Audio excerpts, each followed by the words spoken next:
चिकू इधर आओ, बैठकर पढ़ाई करो। नहीं मम्मा, मुझे अभी दादू के साथ खेलना है।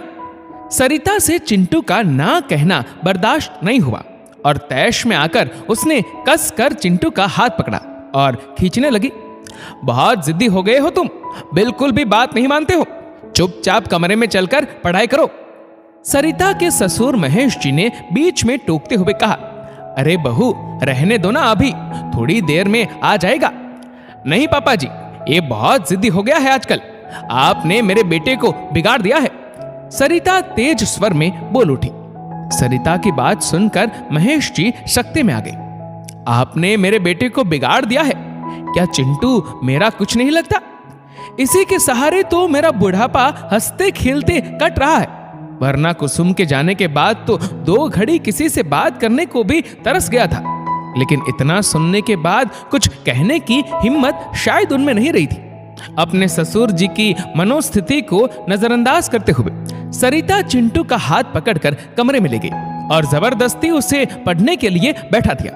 7 साल का चिंटू समझ नहीं पा रहा था कि अचानक से मम्मा उसे दादू से दूर रहने के लिए क्यों कहने लगी है। दादू तो उसे बहुत प्यार करते हैं, शायद मम्मा और पापा से भी ज्यादा, तभी तो 1 घंटा भी उसके बिना रह नहीं पाते।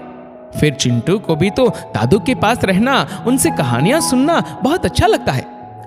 बिना मन के थोड़ी देर पढ़ने के बाद चिंटू बोला, मम्मा, दादू का पार्क जाने का टाइम हो गया है, मैं दादू के साथ जाऊं? नहीं, बिल्कुल नहीं, दादू खुद चले जाएंगे। सारा दिन तुम उनके पीछे घूमोगे तो पढ़ाई कब करोगे? इस बार एग्जाम में अच्छे नंबर नहीं आए तो तुम्हें कुछ भी गिफ्ट नहीं मिलेगा। लेकिन मम्मा, दादू का हाथ कौन पकड़ेगा? चिंटू मासूमियत से बोला। सरिता बिना कोई जवाब दिए आंखें दिखाकर चली गई। शाम को जब सरिता का पति प्रकाश घर आया तो चिंटू को कमरे में बैठा देख पूछने लगा, अरे वाह चिंटू, आज तो पढ़ाई हो रही है, क्या बात है, दादू सो गए क्या? चिंटू कुछ बोलता इससे पहले ही सरिता बोल पड़ी, उन्हें कहाँ नींद आती है, सारा दिन चिंटू को इधर उधर नचाते रहते हैं, कभी छड़ी दो, कभी चश्मा दो, तो कभी अखबार पकड़ाओ। बहुत हो गया प्रकाश, अब इससे कह दो कि पढ़ाई पर ध्यान दे, और हाँ, पापा जी को भी बोल दो कि बार बार इसे डिस्टर्ब ना करे। अरे बच्चा है ये, और पापा जी का भी तो मन नहीं लगता इसके बिना। हाँ, तुम तो ऐसे ही बोलोगे, सुनना तो मुझे पड़ता है सबसे। मेरी सारी फ्रेंड्स के बच्चे पता नहीं क्या क्या करते हैं, कोई डांस सीख रहा है तो कोई स्विमिंग, इंग्लिश तो इतनी फर्राटेदार बोलते हैं कि पूछो मत।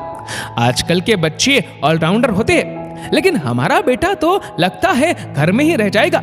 ऊपर से पापा जी पता नहीं इसे कैसी कैसी हिंदी कहानियां सुनाते रहते हैं। सरिता आज अपनी सारी भड़ास निकालने के मूड में थी। सरिता, अभी हमारा चिंटू सिर्फ 7 साल का है, फिर स्कूल में सारी एक्टिविटीज में भाग लेता तो है, वैसे भी मैं ऑफिस में बिजी रहता हूँ और तुम अपनी बुटीक में। स्कूल से आने के बाद चिंटू पापाजी के पास ही तो रहेगा ना, तुम यूं ही टेंशन ले रही हो। प्रकाश बोला, नहीं प्रकाश, मैं नहीं जानती, अब से मैं इसे पापाजी के पास नहीं रहने दूंगी। सरिता कुछ भी सुनने के मूड में नहीं थी। प्रकाश बहस के मूड में नहीं था, इसलिए खींच कर फ्रेश होने चला गया। महेश जी अपने कमरे के दरवाजे पर टकटके लगाए देख रहे थे कि शायद उनके जिगर का टुकड़ा आ जाए, लेकिन वो नहीं आया। आज रात जब सरिता ने महेश जी को खाना दिया तो उन्होंने खाना भी नहीं खाया। इधर महेश जी दुखी थे और उधर चिंटू भी अपने दादाजी के साथ को तरस रहा था, लेकिन माँ की सख्त हिदायत को भी नजरअंदाज नहीं कर सकता था। दादा पोता दोनों ही मायूस थे। महेश जी को रह रहकर चिंटू की शरारतें और बातें याद आ रही थी।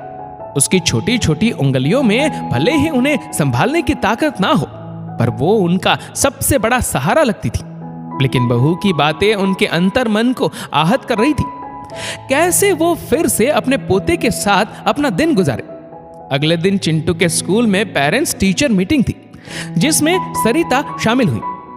चिंटू की टीचर बोली, वाह मिसेस सरिता, आपने अपने बच्चे को बहुत अच्छे मैनर्स सिखाए हैं। जहां आजकल सभी बच्चे मोबाइल और लैपटॉप पर समय बिताने के कारण व्यावहारिक ज्ञान से दूर होने लगे, वहीं चिंटू इतनी छोटी उम्र में भी कितना समझदार है।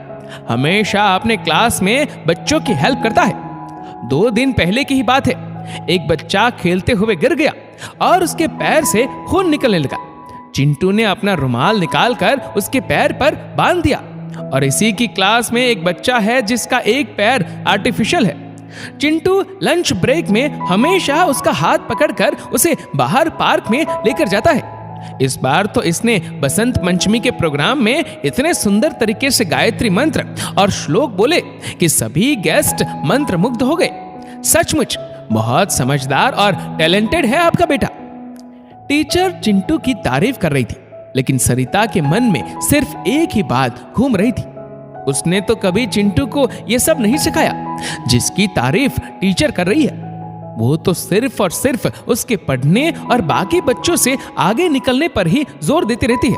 ये एक दूसरे की मदद का भाव और सबकी फिक्र करना तो इसने पापाजी के साथ रहकर ही सीखा है। असल में तो इसका क्रेडिट पापाजी को ही जाता है। मैं तो बेवजह ही परेशान हो रही थी कि चिंटू बिगड़ रहा है। दरअसल वो सब सीख रहा है जो एक अच्छा इंसान बनने के लिए जरूरी है। सरिता मन ही मन बुदबुदाई। स्कूल से वापस आकर सरिता चिंटू से बोली, चिंटू दादाजी से बोलो कि खाना खा ले। इतना सुनते ही चिंटू भागता हुआ महेश जी के पास गया और उनसे चिपटते हुए बोला, दादू चलिए खाना खा लीजिए। महेश जी ने प्यार से उसका माथा चूमा और उसे अपने कलेजे से लगा लिया। उनके चश्मे के नीचे से 2 बूंदें लुढ़क कर गालों पर आ गई थी। उनका मन तो ऐसे ही तृप्त हो गया था। सरिता को अपनी कही बात का बहुत पछतावा हो रहा था। वो कैसा अनर्थ कर रही थी जो एक पोते को उसके दादा से दूर करने की कोशिश कर रही थी। दोस्तों, बड़ों का साया ठंडी छांव सा होता है। बच्चों को इससे वंचित नहीं रखना चाहिए। जहां माता पिता अपने बच्चों के साथ अपने सपने जीते हैं, वहीं बड़े बुजुर्ग अपने नाती पोतों के साथ अपना बचपन जीते हैं। इस वीडियो को लेकर आपकी क्या राय है नीचे कमेंट करके जरूर बताएगा। और अगर आपको वीडियो अच्छा लगा हो तो वीडियो को लाइक करेगा, शेयर करेगा ज्यादा से ज्यादा लोगों तक। और ऐसे ही और भी इंस्पिरेशनल वीडियोस के लिए सब्सक्राइब करें हमारे यूट्यूब चैनल को और फेसबुक पर फॉलो करें हमारे पेज को। धन्यवाद।